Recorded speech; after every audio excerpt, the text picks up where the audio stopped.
Nicolas Cloutier continue de nous attiser avec de très bons textes sur le tvasport.ca, Journal de Montréal, Journal de Québec. Ça va, Nico? Ça va bien, toi, Jean-Charles? Excellent.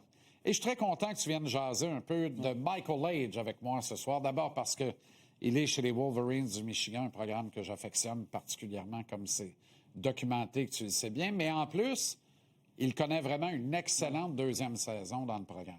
Toi, tu avais visité les installations, hein? Oui, à plus d'une occasion. C'est quelque chose. À plus d'une occasion, oui. C'est supérieur à la plupart des clubs de la LNH, même. Tout à fait. Alors, il est en train de vu le stade, le Chrysler Arena pour le basket, l'aréna de hockey à 5400 places ou à peu près, les installations, le programme national de développement, c'est extraordinaire. C'est la Mecque du hockey aux États-Unis.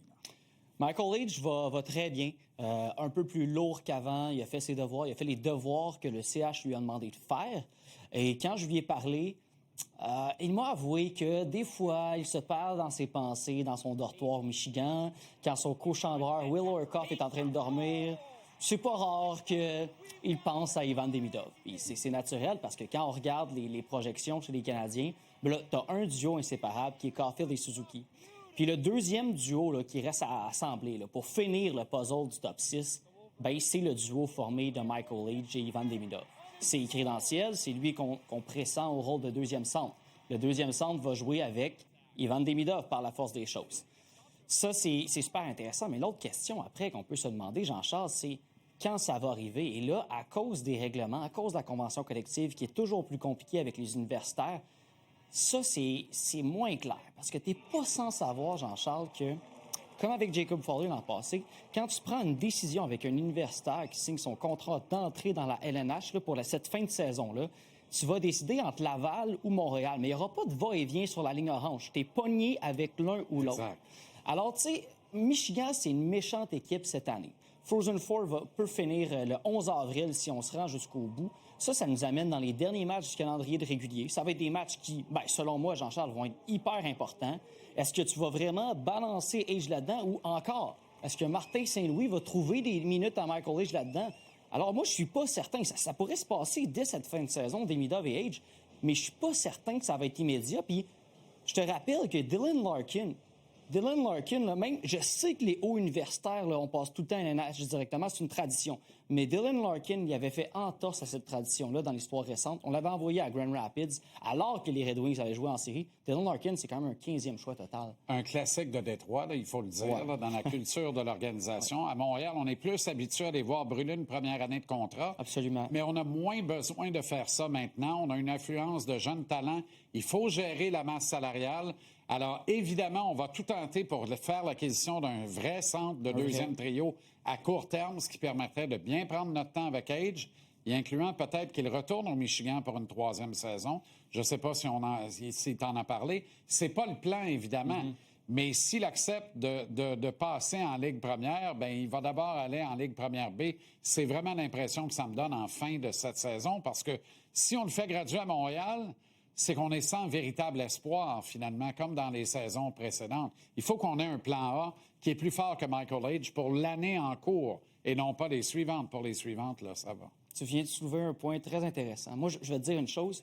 Quand le Michigan, qui est une équipe très prestigieuse, là, a manqué le championnat national l'an passé, Age était en beau joie le vert. Alors, je te soumets que si ça se passe pas encore bien pour le Michigan cette année, peut-être que Age va avoir un espèce de sentiment de devoir inachevé. Et là, la troisième année entrerait dans les discussions, mais comme tu l'as dit, c'est pas le plan en ce moment. Maintenant, mais ce serait étonnant aussi parce que, si tu permets, tu sais, c'est probablement la pire édition des Wolverines que j'ai vue, celle de l'an dernier. L'an dernier, OK, j'avais peur. Et Michael Age jouait tout seul, faisait des ronds sur le lac parce qu'il n'y avait aucun support potable. Ça a été objet de discussion assez musclée entre l'organisation du Canadien et les responsables du programme là-bas en disant, nous, on n'a pas de problème, mais qu'est-ce que vous allez faire? Qu'est-ce que vous allez faire? Parce que si vous ne redevenez pas un programme élite, notre kid, il ne progressera pas là, dans T'as votre raison. programme. Et ils ont pris tous les moyens. Ils ont déployé beaucoup d'argent, d'ailleurs, dans la nouvelle structure. C'est Absolument. permis. Et voilà qu'ils ont une équipe très représentative. Moi, je les vois au Frozen Four, il n'y a aucun doute. Absolument. Puis je vois Deuxième Edge dans les au finalistes classement au Ray national en Baker. ce moment, là. Deuxième classement Exact. national. Au début de saison, on disait Edge remplit le filet, mais ils affrontent des équipes de seconde zone. Non, Tu as vu non, ce qu'il a fait contre Wisconsin, Absolument. notamment. C'est Alors, vrai, tu sais, là. il est sur l'air d'aller, là. Ah, tu as absolument raison. Puis oui, il y a eu des discussions serrées entre le Canadien et le Michigan, mais aussi entre le Canadien et Michael H. Parce qu'on a demandé aussi à Michael H. Là, c'est bien beau, là. On sait que tu es A1 avec la rondelle, là, puis que tu peux slalomer entre 2-3 joueurs. Là, on le connaît, ton talent, mais sans la rondelle, tu vas faire quoi pour nous? Veux-tu jouer au centre dans la Ligue nationale de hockey, Michael? Il y a ça cette année. C'est ça. Là, des fois, Paul Byron lui envoie des textos à Michael H. de ses présences, parle par-dessus en narration, juste pour te dire à quel point c'est important pour les Canadiens que H ne soit pas juste un ailier, mais un joueur de centre de la Ligue nationale de hockey. Et on s'en va vers ça. Si on peut vous montrer un tableau à l'écran, Ouais. les statistiques fines là, démontrent une amélioration nette dans le cas de Michael H. Donc, passe dans l'enclave réussi. C'est pas compliqué. Il n'y a personne dans la NCAA qui en réussit plus que lui en ce moment. Il était déjà bon à ce chapitre-là l'an dernier. Mais c'est les tirs de l'enclave. Je veux attirer ton attention là-dessus, JC. Michael H joue davantage dans l'intérieur des points de mise au jeu. Et ça, on lui avait demandé explicitement de le faire. 5e NCAA cette année. Il était 132e l'an passé. Ça va-tu bien marier avec Demidov, tu penses? Oh boy, boy, oh boy. Et en Demidov est le c'est ça. spécialiste des passes vers l'enclave. Je suis Exact. content que tu amènes ton tableau statistique parce que est-ce que tu as adressé avec lui les bagarres pour la rondelle qu'il gagne beaucoup moins qu'il les gagnait l'an dernier? C'est curieux, ça. Cette stats-là Ouais. m'indispose un brin parce ouais. que dans tout le reste, le tableau Absolument. est extraordinaire. Ça devrait vous déranger si vous voulez voir en Michael H un centre dans la Ligue nationale. C'est sûr que ça doit vous déranger. Puis C'est ça. les bagarres, là, tous les directeurs généraux regardent ça. C'est une statistique avancée qui est très importante pour les dirigeants de la Ligue. L'hypothèse que je vais soumettre, c'est que il y a une meilleure équipe au Michigan. On a plus souvent la rondelle, alors on court moins après la rondelle. Alors Michael H a moins besoin d'aller au duel. Est-ce que ça veut dire que c'est réglé, c'est pas un problème? Non, mais au lieu d'être un feu rouge, pour moi, c'est feu jaune. Parfait.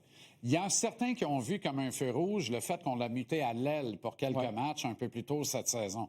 Moi, je pense que c'est dans le plan de lui faire goûter à toutes sortes Absolument. de perspectives parce qu'il y a de fortes chances que ce garçon-là commence à l'aile dans la Ligue nationale sous les bons auspices d'un bon vétéran, idéalement, avant de prendre son Exact. poste au centre du deuxième trio. Ouais, il va falloir qu'il travaille aussi les mises au jeu avec Marc Bureau. Il y a toutes sortes de choses qui devront arriver avant qu'on l'utilise au centre dans la Progresse, là, LNH et ça ça sera pas tout de suite. Je suis d'accord avec toi là-dessus.